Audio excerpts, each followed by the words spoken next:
Elementary pa lang, napapansin na nila mga gawi kong parang hindi pambabae. Kasi bis na Chinese garter, laruan ko ay text sa cholens. Tapos kajamin ko lagi noon mga sigang lalaki sa amin. Nung ako'y mag-high school ay napabarkada sa mga bay. Curious na babae na ang hanap din ay babae. Sa halip na makeup kit, bit-bit ko ay gitara.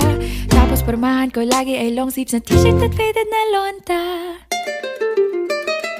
Pero nung makilala kita, nagbagong bigla ang aking timpla. Natutuwa ko na magpariban at mag-ahit ng kilay at least once a month. Hindi ko alam kung anong meron ka na sa akin ay nagpalambot ng bigla. Sinong mag-aakalang lalaki pala ang bibihag sa tulad kong tigreng gala.